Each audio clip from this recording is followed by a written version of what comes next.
সুপ্রিয় দর্শক, আসসালামু আলাইকুম। সবাইকে স্বাগত জানাচ্ছি আজকের গুরুত্বপূর্ণ সংবাদে।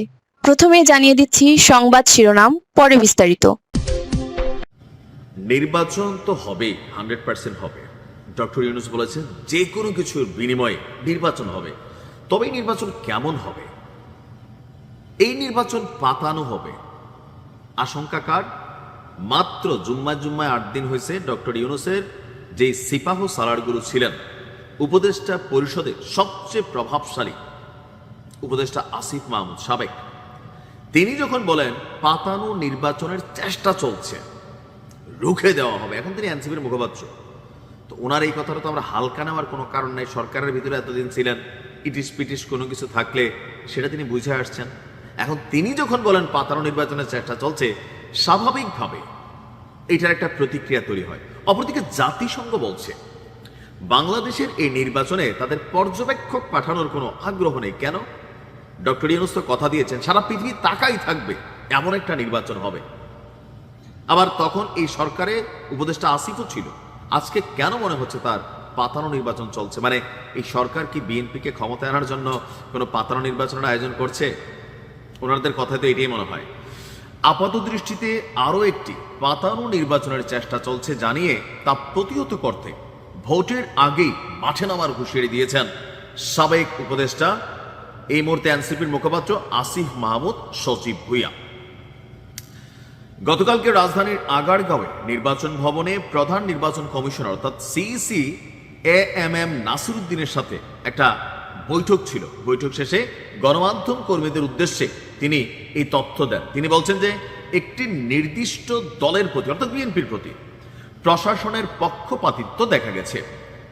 জনরায় প্রতিষ্ঠার আগেই সরকারি কর্মকর্তাদের একটি দলের চেয়ারপারসনের সঙ্গে দেখা করতে যাওয়া বাংলাদেশের গণতন্ত্রের জন্য অশনি সংকেত। তবে আবার পুরনো সেটেলমেন্টের পথে গেলে তার রুখে দেওয়া হবে, ভোটের দিন পর্যন্ত অপেক্ষা করা হবে না। এখন আসিফ সরকারে নাই, সে এরকম বক্তব্য দিতে পারে। তার এই বক্তব্যটা এই মুহূর্তে একটা পলিটিক্যাল বক্তব্য, কারণ সে একটা রাজনৈতিক দলের মুখপাত্র। অপরদিকে আপনার রাজনৈতিক বক্তব্য বিভিন্নমুখী হতেই পারে। তার বক্তব্যটা আমরা এনসিপির রাজনৈতিক বক্তব্য হিসাবেই আপাতত ভেবে নিচ্ছি। তবে সরকারের ভিতরে ছিল, সে হয়তো ভালো জানে যে ওইখানে কি ডাল ঘুটানো হয়, কি চালের ভাত পাকানো হয়, সেই চাল কই থেকে আসে।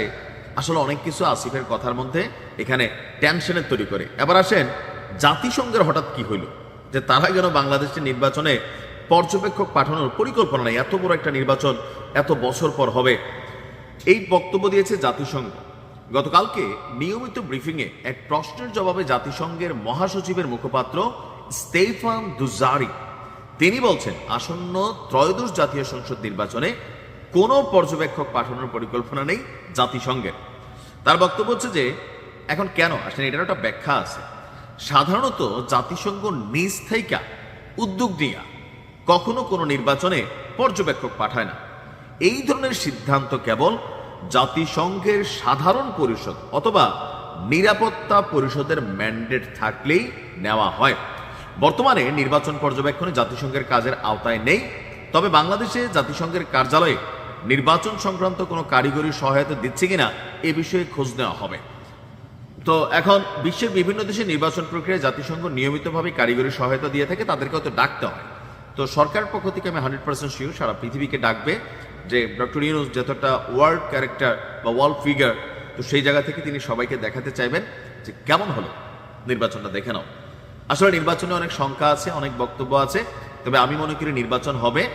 আর নির্বাচনের মাঠের লেভেল প্লেইং ফিল্ড অথবা আইন শৃঙ্খলার পরিস্থিতি বা সরকার কতটুকু আইন শৃঙ্খলাকে ব্যালেন্স রাখতে পারছে এটা মানুষ বুঝে গেছে। সো এটাতে কিছুটা ফ্যাক্ট তৈরি হতে পারে। তবে নির্বাচন হবে, ডক্টর ইউনূসের হাতে কোনো বিকল্প নেই। আপাত দৃষ্টিতে আমাদের এটাই মনে হচ্ছে, বাকিটা সময় বলে দেবে। ভালো থাকো।